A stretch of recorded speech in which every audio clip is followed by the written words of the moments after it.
आज का पहला पाठ मकाबियों का पहला ग्रंथ अध्याय 1 पद संख्याएं 10 से 15, 41 से 43, 54 से 57, 62 से 63। इसराइल पर ईश्वर का प्रकोप छाया रहा। राजा अंतियोक का पुत्र अंतियोक एपिफनेस बड़ा दुष्ट था। वह रोम में बंधक के रूप में रह चुका था। वह यूनानी साम्राज्य के 137वें वर्ष में राजा बना। उन दिनों इसराइल में ऐसे लोग थे जो संहिता की परवाह नहीं करते थे और यह कहते हुए बहुतों को बहकाते थे, आओ हम अपने चारों ओर के राष्ट्रों के साथ संधि कर लें, क्योंकि जब से हम उनसे अलग हो गए हमें अनेक विपत्तियों का सामना करना पड़ा। यह बात उन्हें अच्छी लगी। उनमें से कई लोग तुरंत राजा से मिलने गए और राजा ने उन्हें गैर यहूदी जीवनचर्या के अनुसार चलने की अनुमति दी। इसलिए उन्होंने गैर यहूदियों के रिवाज के अनुसार यरूशलेम में एक व्यायामशाला बनवाई।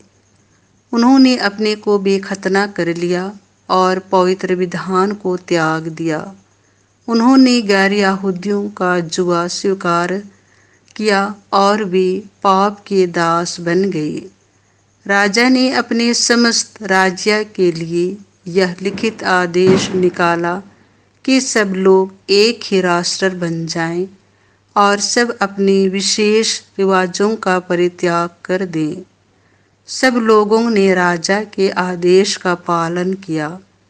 इसराइलियों में से भी बहुतों ने देव मूर्तियों को बलि चढ़ाकर और विश्राम दिवस को अपवित्र कर राजा का धर्म स्वीकार कर लिया। 145वें वर्ष के किसलियो महीने के 15वें दिन राजा ने होम बलि की वेदी पर उजाड़ का विभत्स दृश्य स्थापित किया। यहूदा के नगरों में चारों ओर देव मूर्तियों की वेदियां बनाई गईं और लोग घरों के द्वार के सामने तथा चौकों में धूप चढ़ाने लगे।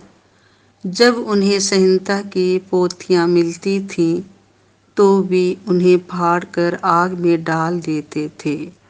जिसके यहाँ विधान का ग्रंथ पाया जाता अथवा जो संहिता का पालन करता उसे राजा के आदेश अनुसार प्राणदंड दिया जाता था। फिर भी बहुत से इस्राएली दृढ़ बने रहे और उन्होंने दृढ़ संकल्प किया कि वे अशुद्ध भोजन नहीं खाएंगे। वे मृत्यु को स्वीकार करते थे जिससे वे अवैध भोजन खाकर दूषित न हो जाएं और पवित्र विधान भंग न करें। इस प्रकार बहुत से इस्राएली मर गए। ईश्वर का प्रकोप इसराइल पर छाया रहता था। यह प्रभु की वाणी है। संत लूकास के अनुसार पवित्र सुसमाचार अध्याय 18 पद संख्याएं 35 से 43। मैं तुम्हारे लिए क्या करूं प्रभु, मैं फिर देख सकूं। जब यीशु यरीहो के निकट आ रहे थे तो एक अंधा सड़क के किनारे बैठा भीख मांग रहा था। उसने भीड़ को गुजरते सुनकर पूछा कि क्या हो रहा है। लोगों ने उसे बताया कि यीशु नाजरी इधर से आ रहे हैं। इस पर वह यह कहकर पुकार उठा, हे यीशु, दाऊद के पुत्र, मुझ पर दया कीजिए। आगे चलने वाले उसे चुप करने के लिए डांटते थे, किंतु वह और भी जोर से पुकारता रहा, दाऊद के पुत्र, मुझ पर दया कीजिए। यीशु ने रुककर उसे पास ले आने को कहा। जब वह पास आया तो यीशु ने उससे पूछा, क्या चाहते हो, मैं तुम्हारे लिए क्या करूं?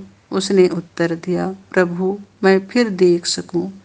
यीशु ने उससे कहा, जाओ, तुम्हारे विश्वास ने तुम्हारा उद्धार किया है। वह उसी क्षण देखने लगा और ईश्वर की स्तुति करते हुए यीशु के पीछे हो लिया। सारी जनता ने यह देखकर ईश्वर की स्तुति की। यह प्रभु का सुसमाचार है।